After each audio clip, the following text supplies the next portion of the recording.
De máscara, Bolsonaro? Usando máscara, né? Por que será? Por que será que tem essa matéria aqui, ó? Criticado por Lula, Bolsonaro usa máscara e abraça discurso pró-vacina. Segundo ele, agora a arma é a vacina? Interessante, né? Por que será? Ah, eu acho que eu sei por quê. Porque saiu uma pesquisa, olha só, dizendo que Lula, Ciro e Mandetta bateriam Bolsonaro no segundo turno em 2022. E a pesquisa é de um instituto que deve assustar o Bolsonaro bastante, que é o Atlas Político. Por que o Atlas Político deve assustar Bolsonaro? Porque o Atlas Político tem sido o instituto de pesquisa que tem mais acertado nas pesquisas nos últimos anos. E a diferença, como vocês vão ver, não está tão apertada assim. Vamos analisar. Esse levantamento que foi fechado nessa última quarta-feira mostra a resiliência da aprovação do presidente da outra direita, né? 34% apoia. E melhora a imagem do ex-ministro da Saúde. Mas o interessante é o segundo turno, né? Se as eleições presidenciais fossem nessa semana, Jair Bolsonaro estaria em maus lençóis no segundo turno. O ex-presidente Luiz Inácio Lula da Silva e os ex-ministros Ciro Gomes e Luiz Henrique Mandetta venceriam o ultradireitista com pelo menos 8 pontos percentuais de diferença na disputa final. Vou repetir para que fique claro. Bolsonaro no segundo turno, se fosse hoje a eleição, segundo o Atlas Político, que tem sido o instituto que tem mais acertado, obviamente que nenhuma pesquisa é 100% correta, nem 100% precisa, mas tem sido o instituto mais confiável nos últimos anos, está dando uma derrota de Bolsonaro na casa dos 8 pontos percentuais de diferença. Claro que isso é antes de uma campanha de fake news, isso é antes dele usar a máquina do Estado para ganhar a eleição, que a gente sabe que ele vai usar, mas mesmo assim mostra um desgaste significativo do Bolsonaro, né? O levantamento da empresa encerrado na quarta-feira, quando Lula fez, sem explicitar, o seu discurso de lançamento extraoficial de sua candidatura, mostra que o petista melhorou sua imagem e que Bolsonaro é afetado pela crescente rejeição à sua figura e ao governo no auge da pandemia no país, por motivos óbvios. Nós estamos de novo tendo lockdown nas cidades, e precisa.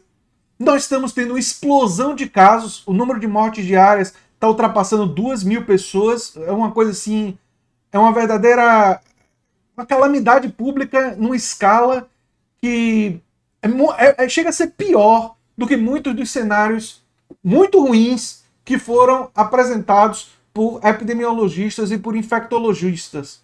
O nosso cenário, e com a variante brasileira do coronavírus, o cenário se avizinha ainda mais assustador, ainda mais preocupante. Mas, do ponto de vista eleitoral, pelo menos para 2022, a coisa está melhorando. O problema é que a gente tem que fazer de tudo para evitar a perda de vidas agora. Tem que pressionar o governo federal. A gente não vai esquecer das falhas, das aglomerações. Eu aqui no canal vou estar sempre lembrando de Bolsonaro indo fazendo aglomeração, sem máscara. E por isso eu peço para vocês divulgarem esse tipo de vídeo meu, e os meus vídeos, porque vocês saibam que nós aqui não vamos esquecer, mas vamos sim pressionar o governo federal para que o governo federal faça o mínimo, que é o quê? Defender distanciamento social, defender o uso de máscara e comprar o maior número de vacinas que for possível e incentivar a produção local, nacional, para podermos vacinar o mais rápido possível a nossa população, com segurança. Mas enfim.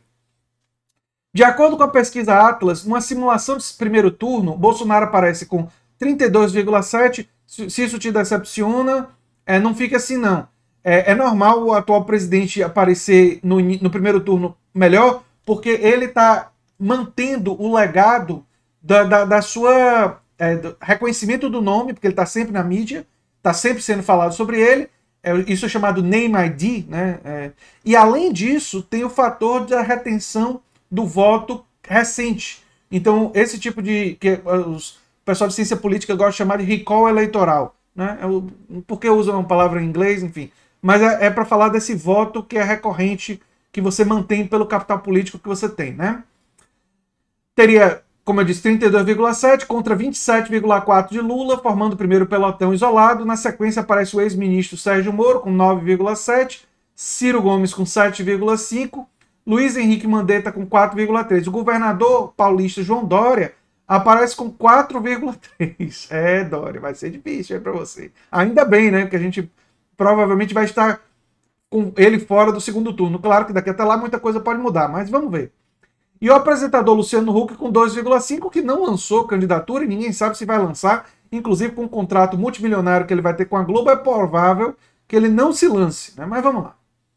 No cenário sem Lula, o ex-prefeito Fernando Haddad aparece em segundo lugar, com 15,4, né? Mas com um percentual menor do que o de Lula. Aqui o quadro, né? Dizendo exatamente isso, né? Sem Lula, aqui, ó. Quem cresce sem Lula é o Ciro Gomes, né? O Sérgio Moro acho que cresce um pouco também. Porque eu não sei, mas enfim, cresce um pouco, né? Dória também cresce um pouco. Lula sai da jogada, Fernando Haddad pega o segundo lugar, mas todo mundo cresce um pouquinho. Marina tá aqui, mas Marina não acredito que vai se lançar. Ela, inclusive, meio que já declarou apoio em Ciro Gomes, não é? Flávio Dino é uma possibilidade de tentar aglutinar aí, vamos ver, né? Já no segundo turno, mais provável pelos números atuais, Lula aparece com 44,9 contra 36,9 de Bolsonaro. Uma vitória esmagadora. E vejam que Bolsonaro, do primeiro para o segundo turno, só consegue ganhar 4 pontos percentuais, né? Pouquíssimo, né? 5 ali no máximo, se você levar em conta um pouco da margem de erro ali e o 0,9, perto de 5 pontos percentuais, né? O que significa uma diferença a favor de Lula de 8 pontos de diferença. A disputa com Haddad seria mais apertada, com 43% contra 39%. O que pode surpreender alguns, tem gente que acha que Haddad seria mais palatável para a direita liberal ou para pessoas mais apolíticas, né? E Lula traria um antagonismo muito grande. A pesquisa mostra Lula com mais força do que Haddad, né? Pegando o legado dele, né? E não sendo tão afetado pela rejeição, né? Que é um argumento que se usa, né? Na simulação do segundo turno com Ciro, o pedetista também bate Bolsonaro, com 44,7, né? Bem parecido ali com Lula, a diferença mínima, né? Contra 37,5, então bem semelhante. O levantamento mostra uma boa performance de Mandetta em uma eventual disputa final, apesar dos números modestos do democrata no primeiro turno. Mandetta não vai estar no segundo turno, né? O fato dele ganhar do Bolsonaro no segundo turno é meio que, enfim, se ele for candidato, eu não acredito. Assim, seria uma grande surpresa o Mandetta chegar ao segundo turno. Mas, enfim. O ex-ministro da Saúde bateria o antigo chefe por 46,6 contra 36,9. Ou seja, ele seria uma pessoa que conseguiria pegar um pouco mais, bem pouco, mas um pouquinho mais, do voto da direita, né? Já o Tucano Dória aparece em rigoroso empate com o presidente no levantamento. Aí mostra aquela coisa que eu já disse, que um cara como Dória, ele é tão hostilizado pela esquerda que tem uma parte da esquerda que ficaria em casa, que não votaria, ou que votaria em branco. É um ponto de maior pessimismo com a evolução da Covid-19 no Brasil desde que começou a pandemia e Bolsonaro sofre os reflexos, afirma Andrei Roman, o CEO, né, da Atlas. Com tantos candidatos vencendo Bolsonaro no segundo turno, diria que nunca foi mais provável do que nesse momento que o presidente perdesse em 2022. Mas a vida dá voltas. O Brasil pode sair da pandemia nesse ano. Em 2022, o governo pode fazer assistência social e Bolsonaro ainda pode se recuperar. Pondera o cientista político. O que ele está dizendo é verdade. Esse risco é real, né? Roman vê no favoritismo de Lula, no momento, menos a melhora de sua popularidade, mais um reflexo da rejeição maior e muito mais intensa a Bolsonaro. É uma leitura semelhante ao que eu tenho, né? Já os bons números... Deixa eu ver o que mais ele fala. A pesquisa Atlas foi feita... isso eu não quero saber. Isso fica aí, né? Já os bons números de Mandetta são uma visão no reflexo da piora da avaliação de Bolsonaro como gestor da pandemia. A intenção do voto de Mandetta é turbinada por uma pequena parcela que em janeiro ainda estava com Bolsonaro e agora está migrando para um outro candidato, sendo que o destino mais natural deles é um candidato que faz crítica ao PT e tem um posicionamento um pouco menos antagônico em relação ao presidente. A leitura que eu tenho é muito semelhante. Assim, o número do Mandetta no segundo turno é porque ele pega um pouco mais da direita liberal. Mas engraçado que o Dória não consegue pegar, né? Não consegue pegar. O levantamento também mediu a imagem do presidente Bolsonaro e de seu governo, além da percepção pública de vários líderes políticos e personalidades. Na pesquisa, 60% da população desaprova o atual ocupante do Planalto, contra 34,8% que aprovam. Né? A desaprovação está crescendo muito. Então é isso que explica, gente, o Bolsonaro usando máscara, abafando discurso pró-vacina. Sabe qual é o outro nome disso? Desespero. Bolsonaro está começando a perceber que a atitude dele, com muito atraso, não é só uma tragédia sanitária. Não só pode se constituir em um crime sanitário, mas também é suicídio eleitoral. Suicídio eleitoral. E é isso que eu tenho a dizer, né? Agora, a verdade é que nós não podemos esperar 2022. Nós temos que fazer o que nós pudermos das nossas casas, usando as redes sociais, pressionar na direção de distanciamento social, auxílio emergencial com renda solidária, vacinas e a interdição do Bolsonaro o mais rápido possível. Nós temos que pressionar nessas 4 direções esse ano, para que pelo menos algumas dessas coisas venham a acontecer e a gente consiga minimizar o sofrimento da população, especialmente mais pobre, mas toda a população brasileira, e salvar vidas. Né? Muita gente achava que, quando estava apoiando Bolsonaro, Moro, estava apoiando heróis. Mal sabiam eles que eram os vilões. Não é? E que talvez projetar na política grandes heróis e grandes figuras como as dos quadrinhos não seja uma atitude muito boa. Talvez seja melhor analisar os políticos como seres humanos, com suas qualidades, com seus defeitos. Bolsonaro, nesse departamento, tem muitos mesmo, não é? Com suas imperfeições, com suas contradições, e ver entre eles quais são aqueles que melhor podem gerir a pandemia, a economia brasileira e encaminhar mudanças positivas.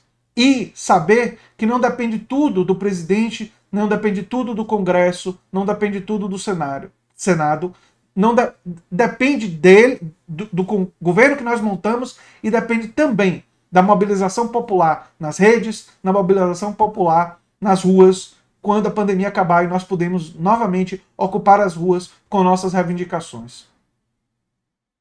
A construção do poder é uma construção que se dá em vários níveis, e ela é coletiva. E ela precisa da nossa atuação em todas as esferas para poder encaminharmos uma mudança a favor do espírito científico, a favor de uma economia mais solidária, uma economia com mais empatia, uma economia que investe no desenvolvimento dos cidadãos, que garante direitos sociais e que aumenta a produção nacional de bens e serviços, e que de forma ecologicamente responsável. E para isso nós precisamos de todos. Não devemos depositar em um ou outro político o papel de heróis. Os heróis, de fato, seremos todos nós se estivermos dispostos e lutarmos pelaquilo que acreditamos. Era essa a mensagem minha nesse vídeo de hoje. Eu sou André Teixeira Jacobina, você está na Nova Máquina do Tempo, um livro que trata sobre a jornada de um herói, mas que trata também da possibilidade do heroísmo ser encontrado no coração de todos nós. Um heroísmo fundado em valores, em princípios, não é? E não numa projeção e num culto à personalidade, que é algo que nós devemos rejeitar. Era isso que eu tinha para dizer para vocês. A gente se vê no próximo vídeo, gente. Tenha um bom dia aí. Um abração. Uma boa noite, né? Eu vou soltar esse vídeo de noite. Um abração, gente. Tchau, tchau.